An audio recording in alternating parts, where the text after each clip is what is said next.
ఇక్కడ ఇంత మునుపు తాటిపూడి ఒక కెనాల్ ఉంది. నేనే ఒకప్పుడు లిఫ్ట్ ఇరిగేషన్ నేనే ప్రారంభించాను. పుష్కర, తాటిపూడి 2 లిఫ్ట్ ఇరిగేషన్లు పెట్టాం. నేను దేవాదులు పెట్టినప్పుడు ఇది తీసుకొచ్చాం. రాయల్ తెలంగాణకు అక్కడ దేవాదులు పెట్టి గోదావరి పైన ఈ 2 పెట్టాలని పెట్టాం. ఇప్పుడు అది కొంత పూర్తయింది, పూర్తిగా చేయలేకపోయాం. కానీ దాన్ని ఇప్పుడు ఏం చేస్తున్నాం అంటే ఒక పక్కన ఒక 4,000 నుంచి 10,000 క్యూసెక్స్ ఆఫ్ వాటర్ తీసుకొని మొత్తం ప్యారలల్ కెనాల్ వస్తుంది. ఆ ప్యారలల్ కెనాల్ వల్ల చాలా వరకు ఆ నీళ్ళని ఆ ఇరిగేషన్కి ఇచ్చుకుంటూ వస్తాం. That is 1 canal we want develop it, cost ఎఫెక్టివ్గా అవుతుంది. ఇప్పుడుండే ప్లేస్లోనే పోలవరం నుంచి దీన్ని వెడల్పు చేస్తాం. 28 నుంచి 30,000 క్యూసెక్స్ ఆఫ్ వాటర్, 25 నుంచి 30,000 క్యూసెక్స్ ఆఫ్ వాటర్కి ఇది చేయాలనుకుంటున్నాం. మా వాళ్ళు వర్కౌట్ చేస్తున్నారు, ఇది వస్తుంది. అప్పుడు ఇక్కడ 2 తాటిపూడి నుంచి 1,400 నుంచి 10,000, ఇప్పుడు 1,400 అది. దీనికి ఆర్ఎంసీ 28,000. ఇది చేయగలిగితే అప్పుడు దగ్గర కృష్ణా డెల్టా మొత్తం, eastern delta, western delta cover అయ్యి ఇక్కడి నుంచి మినిమం 2 టీఎంసీ నీళ్లు పైకి తీసుకుపోవడానికి అవకాశం వస్తుంది. అది స్టేజ్ 2, సెగ్మెంట్ 2 ఇది. ఈ సెగ్మెంట్కి మీరు చూస్తే ప్రకాశం బ్యారేజ్ నుంచి Nagarjuna Sagar right main canal, అక్కడే బొల్లాపల్లి, దాని పక్కన బొల్లాపల్లికి నీళ్లు తీసుకుపోతే నాగార్జున సాగర్ కూడా గ్రావిటీతో నీళ్ళు వెళ్ళిపోతాయి. That is another advantage. ఇది 150 టీఎంసీ ఆఫ్ వాటర్ స్టోరేజ్. అది 400 వరకు వెళ్ళొచ్చు, కానీ కొంత R&R ఉంది. అవి చేసిన తర్వాత 200కి వెళ్ళొచ్చు. 200 నుంచి హైట్ పెంచుకుంటే ఆ కొండల్లో 400 టీఎంసీ వరకు పెట్టుకునే అవకాశం ఉంటుంది. That is bigger issue. But minimum 150 TMC cost ఎఫెక్టివ్గా చేయడానికి ఫస్ట్ ఫేజ్లో అవకాశం ఉంది. ఇది ఫస్ట్ రిజర్వాయర్ అవుతుంది. ఇంకొక హిల్కి కానీ ఇంకొక ఇది కానీ కడితే అది మొత్తం బిగ్ రిజర్వాయర్గా తయారయ్యే పరిస్థితి వస్తుంది. ఇది ఫేజ్ 2. ఫేజ్ 3 ఇది సెగ్మెంట్ 3. ఇది బొల్లాపల్లి నుంచి బనకచెర్ల. ఇక్కడ నేరుగా తీసుకుపోయిన తర్వాత ఇక్కడ కంటిన్యూగా తీసుకుపోయినప్పుడు ఏదైతే వెలుగొండ రిజర్వాయర్ ఆయకట్టు కూడా కవర్ అవుతుంది. శ్రీశైలం నుంచి నీళ్లు తీసుకొచ్చే పరిస్థితి లేకుండా అక్కడ ఆ నీళ్లు పొదుపు చేసి ఇక్కడి నుంచే నీళ్ళు ఇచ్చే అవకాశం 2-వే అడ్వాంటేజ్ ఉంటుంది. వెలుగొండ నుంచి నీళ్లు తీసుకోవచ్చు శ్రీశైలం నుంచి వెలుగొండకి, కాదంటే ఇక్కడి నుంచి చేసిపోయిన కూడా నీళ్ళు ఇచ్చి అక్కడ ఆ నీళ్లు సేవ్ చేసి రాయలసీమకి ఇచ్చే అవకాశం ఉంటుంది. ఈ 2 అడ్వాంటేజెస్ పెట్టుకునేదానికి స్కోప్ ఉంది. అంటే ఇక్కడ సెగ్మెంట్ 1 13,511 కోట్లు రఫ్గా, సెగ్మెంట్ 2 28,560 కోట్లు, సెగ్మెంట్ 3 38,040 కోట్లు, దగ్గర 80,112 కోట్లు రఫ్గా అవుతుంది. దీంట్లో మీరు చూస్తే తాడిపూడి నుంచి 1,400 నుంచి 10,000 క్యూసెక్స్ ఆఫ్ వాటర్, ఆర్ఎంసీ నుంచి ఏదైతే పోలవరం రైట్ మెయిన్ కెనాల్లో 28,000 క్యూసెక్స్ ఆఫ్ వాటర్. ఇక్కడ కృష్ణా డెల్టా పూర్తిగా నీళ్ళు ఇచ్చే అవకాశం వస్తుంది. ఆడ నుంచి నాగార్జున సాగర్ తీసుకెళ్తాం, వెలుగొండలో వాడుకునే అవకాశం ఉంటుంది, బొల్లాపల్లిలో నీళ్లు పెట్టుకోవచ్చు. అప్పుడు 5 రిజర్వాయర్స్ పైన ఉంటాయి, మళ్ళీ 4 ఉంటాయి. పోలవరం ఇక్కడికి వచ్చే కొందికి పులిచింతల, బొల్లాపల్లి, నాగార్జున సాగర్, శ్రీశైలం, ఇక్కడ ప్రకాశం బ్యారేజ్. అప్పుడు ఏ మాత్రం ఆపరేషన్ ఆ పక్క మీరు చూస్తే పోలవరం పైన సీలేరు పోలవరం అక్కడ ఉంటుంది. అక్కడ కిందికి వచ్చే కొందికి ఏదైతే బ్యారేజ్ కాటన్ బ్యారేజ్ అక్కడ వస్తుంది. ఇవన్నీ కూడా ఎక్కడికక్కడ నెట్వర్కింగ్. అక్కడి నుంచి మీరు పోతే Banakacherla is the gateway of Rayalaseema. అక్కడి నుంచి హంద్రీనేవా, తెలుగు గంగా, ఎస్ఆర్బీసీ, లేకపోతే కేసీ కెనాల్ అన్నింటికి కూడా కనెక్ట్ చేయొచ్చు. అటు గండికోటకి వెళ్తుంది, లేకపోతే సోమశిలకి వెళ్తుంది, ఇక్కడ చిత్తూరు కుప్పానికి వస్తుంది, తిరుపతికి అక్కడి నుంచి కందలేరు నుంచి సోమశిల స్వర్ణముఖి వల్ల తిరుపతికి వస్తుంది బాలాజీ రిజర్వాయర్కి. So it is a big network. అటు సైడు ఇటు సైడు ఏ పక్క తీసుకున్న వచ్చే అవకాశం ఉంటుంది. అయితే ఈ 3 సెగ్మెంట్స్ ఇంపార్టెంట్. దీనికి మినిమం 80,000 కోట్ల నుంచి ఒక 90,000 కోట్లు అవుతాయి. ఇంకో ప్రాబ్లం కూడా ఉంది. ఎవ్రీ 5 ఇయర్స్ 40% కాస్ట్ పెరుగుతుంది. 10 ఇయర్స్ అయితే 80-90% పెరుగుతుంది. ఇప్పుడు 80,000 కోట్లు రేపు రాబోయే రోజుల్లో 10 ఏళ్ళు కానీ వదిలిపెడితే 1,60,000 కోట్లు అవుతుంది. అప్పుడు డిటర్మినేషన్ ఉండాలి, చేసే శక్తి ఉండాలి, ఆ పట్టుదల ఉండాలి. ఆ తర్వాత కానీ ఒక 10 ఏళ్ళు వెయిట్ చేస్తే 3,50,000 కోట్లు అవుతుంది. దీనివల్ల వచ్చే ఆదాయం కూడా పోతుంది. ఇప్పుడు ఈ ప్రాజెక్టు పూర్తి చేస్తే ఆదాయం వస్తుంది, అగ్రికల్చర్ వస్తుంది, ఇండస్ట్రీ వస్తుంది, ఆదాయం వస్తుంది, వేరియస్ లాభాలు ఉంటాయి. నెక్స్ట్, ఇక్కడ మీకు ఒక ఫ్లో చార్ట్ చూపించాం. ఇది పోలవరం డ్యామ్. ఇక్కడి నుంచి నేరుగా పోలవరం నుంచి కృష్ణా రివర్కి తీసుకురావడం. ఇక్కడ కృష్ణా రివర్లో ఇది నేను ముందు చూపించినటువంటి తాటిపూడి కాలువ. ఆ కాలువ నుంచి ఒకవేళ అవసరమైతే అండర్ గ్రౌండ్ ఎస్కేప్ ఇది పెట్టి టనల్ పెట్టి తీసుకపోతే అది ఒక మార్గం, లేకుంటే రివర్లో వేసి మళ్ళీ లిఫ్ట్ చేయాలా. ఇక్కడికి వచ్చిన తర్వాత ఆడ బుడమేరు కూడా ఉంది, అవన్నీ కూడా వర్కౌట్ చేసుకొని చేస్తాం. ఇవి లెవెల్స్, ఏ లెవెల్లో నీళ్లు వస్తున్నాయి, అక్కడి నుంచి మళ్ళీ లిఫ్ట్ చేయడానికి ఏ లెవెల్ చేయాలి. ఇక్కడ 125 ప్లస్ ఇది, ఇక్కడ వచ్చింది 185, 18.5 మీటర్స్ అనుకుంటా, అంతేనా? 18.5 మీటర్స్. ఇక్కడికి వచ్చే కొద్దిగా మళ్ళీ 22.9 మీటర్స్. ఇక్కడ పెంచుకుంటూ పోతే ఇది మళ్ళీ నాగార్జునసాగర్ రైట్ మెయిన్ కెనాల్, పక్కనే బొల్లాపల్లి.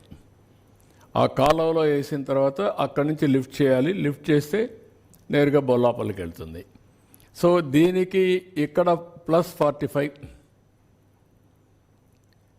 పెంచుకుంటూ ఇది ప్లస్ 26.5, ఇక్కడికి వస్తే ప్లస్ 220 మీటర్స్, 45 నుంచి 220 మీటర్స్ వరకు వెళ్ళాలి. అక్కడి నుంచి మళ్ళీ ఇక్కడ వచ్చే కొందికి 220 నుంచి మళ్ళీ బొల్లాపల్లి నుంచి కిందికి వెళ్తూ 53 మీటర్లు పెరుగుతుంది. 180కి వస్తాం, మళ్ళీ 200కి వెళ్తాం, మళ్ళీ కిందికి వస్తాం, మళ్ళీ 227కి వెళ్తాం. ఇక్కడికి వచ్చే కొందికి ఈ నల్లమలై ఫారెస్ట్. ఇక్కడికి వచ్చిన తర్వాత బనకచర్ల 265, 220, 265, 45 మీటర్స్ ఉంటుంది. అంటే 45 నుంచి 265 తీసుకెళ్తాం, వేరియస్ స్టేజెస్లో అప్స్ అండ్ డౌన్స్.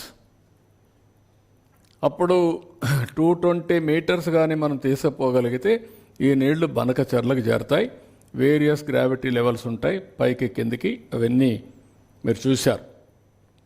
ఈ లెవెల్స్ ఇక్కడ ఇది టనల్ కావాలా, 3 టనల్స్. ఇవన్నీ లిఫ్ట్ కావాలా, 1, 2, 3, 1, 2, 3, 4, 5, 6 లిఫ్ట్లు కావాలి. లిఫ్ట్లు ఉన్నాయి, టనల్స్ ఉన్నాయి, గ్రావిటీ. ఇది వేరియస్ కాంబినేషన్స్తో ఇది పూర్తయ్యే పరిస్థితి వస్తుంది. నెక్స్ట్, ఇక్కడికి వచ్చినప్పుడు salient features of Godavari Banakacherla మీరు చూస్తే segment 1 discharge 38,000 cusecs of water, length of gravity canal 187 + 21 loop, lifts 1, tunnel length 10, pipe line 0.5, cost వచ్చి 13,511 కోట్లు. యాజ్ ఆన్ టుడే మేము కాస్ట్ ఎఫెక్టివ్గా ఆలోచిస్తే ఇది సెగ్మెంట్ 2, 24,000 క్యూసిక్స్ డిశ్చార్జ్, 84 కిలోమీటర్లు. అది కూడా నాగార్జునసాగర్ కంటే ముందు నాగార్జునసాగర్ రైట్ మెయిన్ కెనాల్లో ఒక 20 కిలోమీటర్స్ ముందే అక్కడ నీళ్లు వదిలిపెట్టే పరిస్థితి వస్తుంది. Lifts 6, tunnels lungs 1.2, pipe line 13.5, cost 24-25 ప్రకారం 28,560 కోట్లు. సెగ్మెంట్ 3 ఇది నేను చెప్పాను, అక్కడి నుంచి బొల్లాపల్లి నుంచి నేరుగా Banakacherla 24,000 కోట్లది, 24,000 cusecs of water, length 108 kilometres. ఆ నుంచి 3 లిఫ్ట్లు ఉంటాయి, 26.81 కిలోమీటర్ల టన్నల్ లెంగ్త్, పైప్ లైన్ 2.7, 38,041 కోట్లు. మొత్తం కలిసి 80,112 కోట్లు అవుతుంది. దీనికి 4,084 మెగావాట్స్ పవర్ కావాలి. 47,999 ఎకరాలు ల్యాండ్ కావాలి. ఫారెస్ట్ ల్యాండ్ 17,000 ఎకరాలు కావాలి. ఇది land acquisition. FRL 220, capacity 150 TMC of water. అదే మరి ఫారెస్ట్ వచ్చి 15,000 ఎకరాలు ఫారెస్ట్ ల్యాండ్. ఇవన్నీ కూడా పర్మిషన్స్ అన్ని, క్లియరెన్సెస్ ఇవన్నీ తీసుకోవాలి. నెక్స్ట్, ఇది కన్క్లూజన్లో 2 TMC ఆఫ్ నీళ్ళని పోలవరం డ్యామ్ నుంచి మనం తీసుకుని మొత్తం కంటిన్యూగా తీసుకుంటే 3 TMC తీసుకుంటాం. 1 TMC ఇక్కడ వాడతాం. 2 TMC మనం పుష్ చేస్తాం. 80,112 కోట్ల రూపాయలు ఖర్చు అవుతుంది. ఇది ఇరిగేషన్కి, తాగడానికి నీళ్లకు, ఇండస్ట్రీకి, రాయలసీమ కరువు ప్రాంతం, రాష్ట్రం మొత్తం నెట్వర్క్ చేయడానికి వరకు వస్తుంది. అదే మరి ఇంకో పక్కన ఇది బొల్లాపల్లి రిజర్వాయర్ వస్తే అక్కడ కూడా 150 TMC నీళ్లు పెట్టుకునే అవకాశం వస్తుంది. అప్పుడు ఏమాత్రం కూడా ఇబ్బంది లేకుండా మీరు చూస్తే పులిచింతలు ఉంటుంది, బొల్లాపల్లి ఉంటుంది, నాగార్జునసాగర్ ఉంటుంది, శ్రీశైలం ఉంటుంది. శ్రీశైలం, నాగార్జునసాగర్ ఇంటర్స్టేట్ 2 రాష్ట్రాలకు సంబంధించిన ప్రాజెక్ట్స్. బొల్లాపల్లి, పులిచింతల ఓన్లీ ఆంధ్రప్రదేశ్ సంబంధించిన ప్రాజెక్ట్స్. అప్పుడు మొత్తం ఈ ప్రాజెక్టులు వస్తే ఇక్కడ నీళ్లుంటే రాయలసీమకు కూడా పుష్ చేయడానికి అవకాశం వస్తుంది. రాయలసీమలో కూడా నీళ్లు మనం పెట్టడానికి అనేక అవకాశాలు ఉన్నాయి. ఇంకా కొన్ని రిజర్వాయర్స్ కట్టుకోవడానికి అవకాశం ఉన్నాయి. మీరు చూస్తే సోమశిల అండ్ కందలేరి 150 TMC నీళ్లు మనం పెట్టుకునే అవకాశం ఉంది. ఆ 2 కానీ ఫుల్ అయితే 150 TMC ఆఫ్ వాటర్ 2లో పెట్టుకుంటాం. ఇది వచ్చి మనకు గండికోట 25 TMC నీళ్లు మనం పెట్టుకునే అవకాశం ఉంది. ఇంకా మిగిలిన బ్రహ్మసాగర్ కానీ ఇవన్నీ చాలా ఉన్నాయి, చిన్నవి పెద్ద ప్రాజెక్ట్స్ అన్నీ. ఇవన్నీ కూడా మనం వాటర్ స్టోర్ చేసే అవకాశం వస్తుంది. ఇవన్నీ కూడా ఏంటంటే ఎట్టి పరిస్థితుల్లో ఇది చేయగలిగితే ఈ రాష్ట్రానికి సౌత్ ఇండియాలోనే కాదు, ఇండియాలో one of the best irrigation infrastructure వస్తుంది. ఒకసారి ఇరిగేషన్ ఇన్ఫ్రాస్ట్రక్చర్ వస్తే రాయలసీమ హార్టికల్చర్ హబ్గా తయారవుతుంది. ఇక్కడ ఆంధ్రప్రదేశ్లో అక్వాకల్చర్ ఉంటుంది. ఇంకొక పక్కన ఎక్కడ కరువు అనే మాట ఉండదు. తాగడానికి నీళ్లు, ఇండస్ట్రీకి నీళ్లు ఇవన్నీ కూడా వస్తాయి. It is a game changer. మనం చేసేదంతా సముద్రం లేకపోయే 3,000 TMC నీళ్ళల్లో 300 TMC 10% నీళ్లు డైవర్ట్ చేయడమే మనం చేయాల్సింది. దీనివల్ల ఎక్కడికక్కడ రిజర్వాయర్స్ అన్నీ కూడా ఒక బ్యాలెన్సింగ్ రిజర్వాయర్స్గా తయారవుతాయి. ఎప్పుడు ఒకసారి మనకు కష్టం వచ్చినప్పుడు ఎక్కడ నీళ్లు ఉంటాయి. బొల్లాపల్లి నీళ్లు 150 TMC ఉంటే రాయలసీమలో నీళ్లు కావాలంటే ఇక్కడి నుంచి పుష్ చేస్తాం. లేదు కృష్ణాకు నీళ్లు కావాలంటే అక్కడి నుంచి కిందికి తీసుకొస్తాం. ఓసారి నాగార్జునసాగర్లో సర్ప్లస్ వాటర్ వస్తే ఇప్పుడు మొన్న 800 TMC సముద్రంలో అయిపోయినాయి. ఆ 150 TMC అక్కడే పెట్టుకుంటాం. సో దట్ ఫ్లడ్ కంట్రోల్గా పనికి వస్తుంది. రెండోది రిజర్వాయర్స్ బ్యాలెన్సింగ్గా పనికి వస్తాయి. ఇప్పుడు 45 TMC నీళ్లు మనకు పులిచింతలు ఉంది. ఇది 150 పెడతాం. రేపు అవసరమైతే 200 చేస్తాం. ఆ తర్వాత దాన్ని పెంచుకోవాలంటే 400 వరకు వెళ్ళే అవకాశం ఉంటుంది. మీకు సైమల్టేనియస్గా పోలవరంలో 180 TMC ఆఫ్ వాటర్ పెట్టుకునే అవకాశం ఉంది. అక్కడ 180 TMC ఆఫ్ వాటర్ పెట్టుకోగలుగుతాం. ఇక్కడైతే 400 పెట్టుకునే అవకాశాలు ఉన్నాయి. సో దిస్ ఈజ్ అ బ్రాడ్గా కాన్సెప్ట్. దీనికి ప్రభుత్వం చాలా సీరియస్గా ఆలోచిస్తున్నాం. ప్రజల్లో కూడా చర్చ జరగాల్సిన అవసరం ఉంది. ఇది మేజర్ ప్రాజెక్ట్. ఇది చరిత్ర తిరగరాయబోయే ప్రాజెక్ట్ ఇది నా లెక్క ప్రకారం. అందుకే నేను దీన్ని కూడా ఆలోచించి అందరితో ఆలోచించిన తర్వాత జలహారతి, తెలుగు తల్లికి జలహారతి. So this is the work we want to do. ఇది చేసి ఈ రాష్ట్రానికి రాబోయే తరాలకి ఎలాంటి సమస్య, నీటి సమస్య లేకుండా చేయగలిగితే ఇక్కడ అన్నీ ఆటోమేటిక్గా మనం చేసేదాన్ని బట్టి చేసుకుంటూ వెళ్ళిపోవచ్చు. This is where I wanted to interact with you. మీకు అందరికీ డబ్బులుంటే తొందరలో అయిపోతుంది. 3-4 మోడల్స్ ఆలోచిస్తున్నాం. ఒక మోడల్ మనం ఎంతవరకు ఫ్లెక్సిబిలిటీ తీసుకోగలుగుతాం, నేను ఫస్ట్ టైం ఫైనాన్స్ మినిస్టర్ కూడా మాట్లాడాను. వారితో మాట్లాడినప్పుడు నేను అడిగింది ఏంటంటే